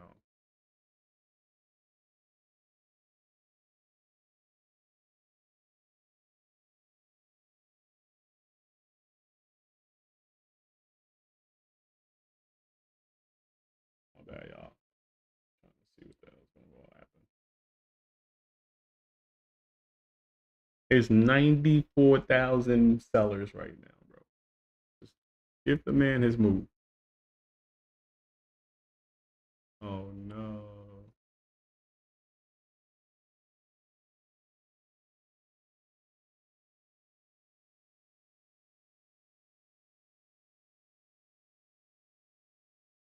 There it goes. Fuck out of the way. I'm getting out of the way. Sick ass volatility coming in here and there, and they don't know what the fuck they want to do. Oh, come on, man. This is it. Oh, it's gonna fucking get 101.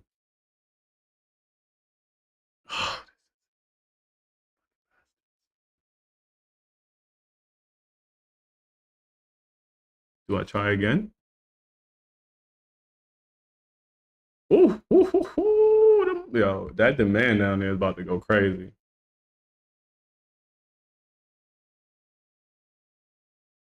Fuck what you heard. If they break above this and hold, it's over.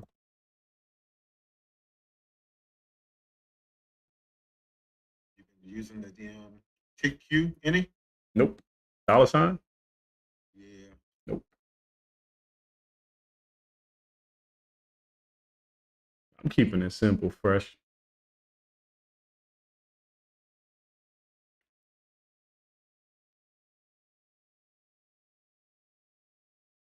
I said this week I just wanted to tell. Below zero. What's that? Like it was below zero pretty much after 1:30. Hmm. Some extremes. Damn, all the way down to 1,000 at 2 o'clock. Down to 1,000 at 3 o'clock.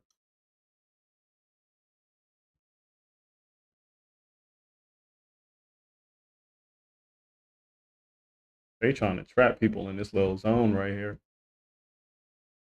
Let me see if I spot a divergence.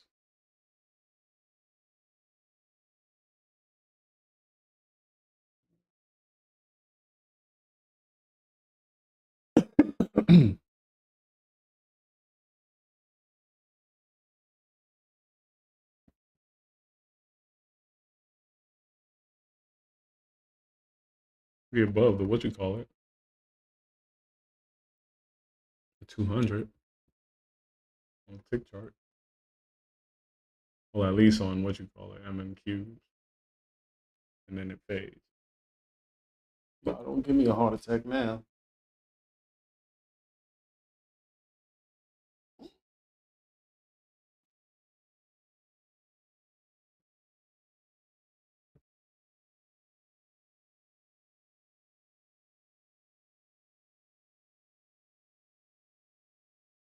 Whoa, that's that fucking 350.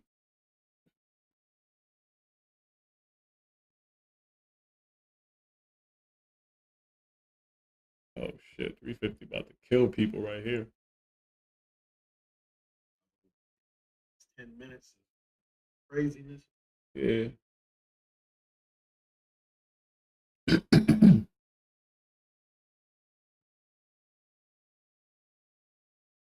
I'm about to just lose this money right here. God damn it, just lost it. Go ahead and take your money. But if you go back up, I'm going to snipe your ass. I don't think we're going to make it, but gang. Bullshit. Come on, gang. Come on with it. Come on with it. Come on with it, gang. Come on with oh shit. Come on with it, gang. Come on with it, gang.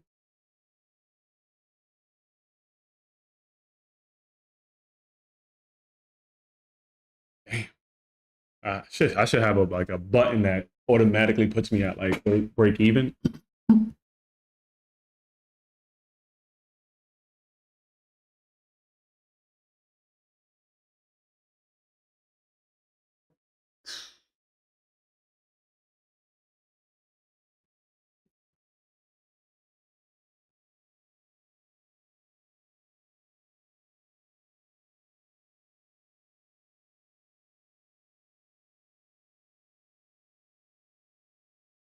Come on, demand. Come on, demand. Don't fold, demand. Don't fold, demand. Oh shit, they done.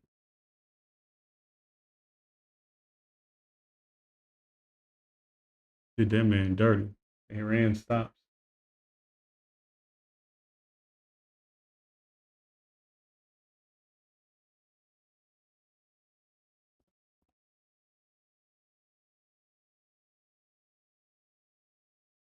Bro, everybody and their mom selling. What are you doing?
I'm tripping, cuz. Trying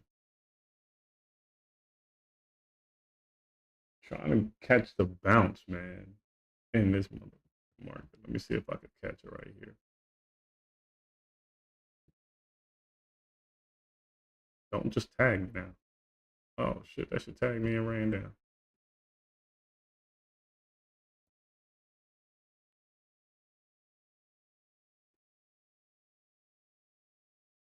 Don't be the next leg yet. Don't be the next leg yet.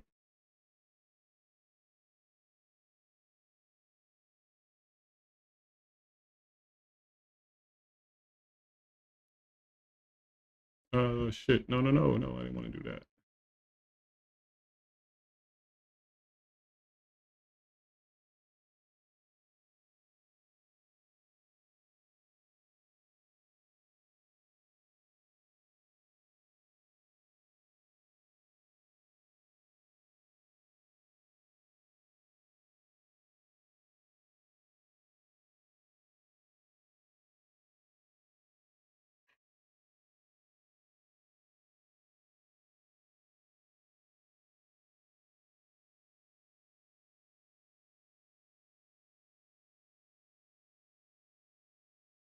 Nice little exchange there.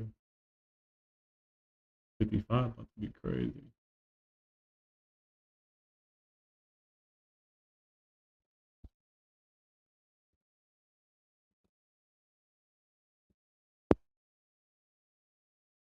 Made that shit back. Made it back. Made it back. Oh man. Oh man. One fucking time I don't want to fucking hold. You mother. God. Jeez.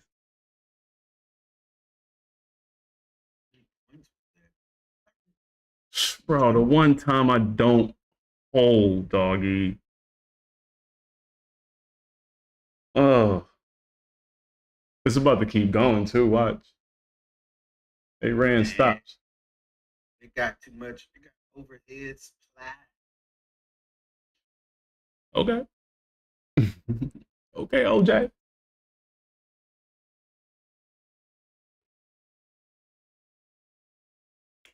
I mean, if it rejects it, like this is where it would do it. So I can see them squeezing some fucking sellers out at the end of the day. Last 5 minutes. That's what they trying to do. God damn, bro, the one time I didn't fucking hold it. 32 to 71. Oh, Jesus.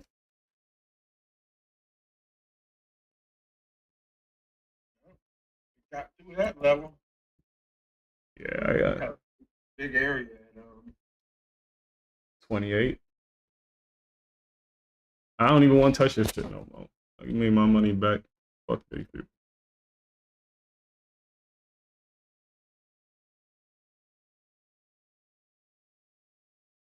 I like it if it holds this level right here. See another bounce come in, that becomes your stop.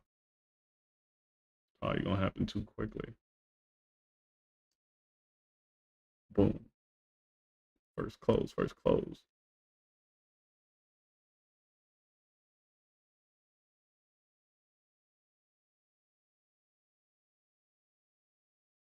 That's a closed candle. It's gone.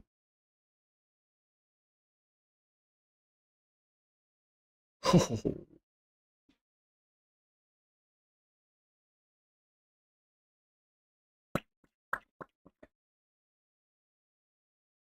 Look at this shit. 39,000 buyers are stepping in versus 97,000 sellers in this 1 hour candle. It's about to be done in like 3 minutes. Not worth the fucking squeeze. The juice is not worth the squeeze. Them sellers came right back.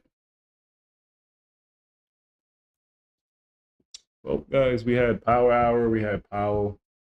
It was an interesting little exchange that they had. Nice up move here. Crazy down move there. And right now it's chopping around. Had a nice little down move here. But now we're above it. So I do think we have the potential to go up. And we're at demand. The move I wanted when I was trying to fucking long.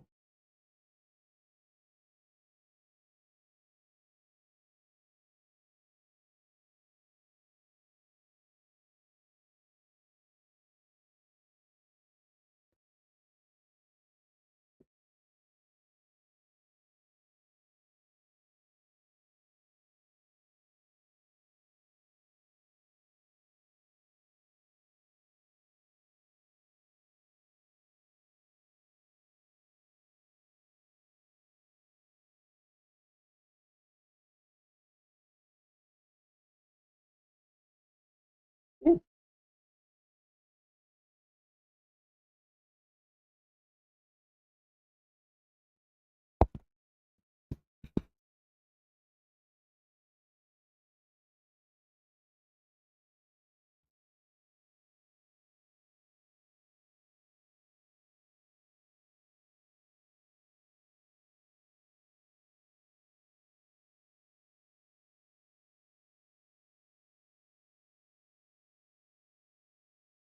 Some extreme selling happening right there.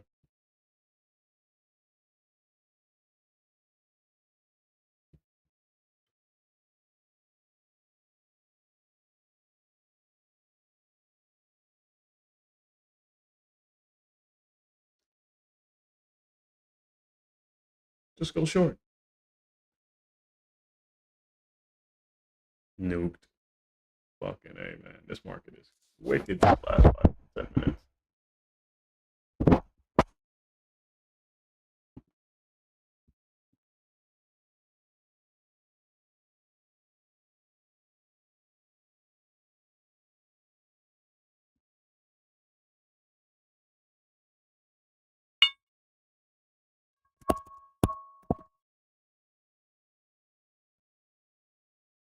All right, guys, that's all she wrote. We'll try this again tomorrow. Closed out green on the day. That's all a brother could ask for. I've seen some wild tradings during this session.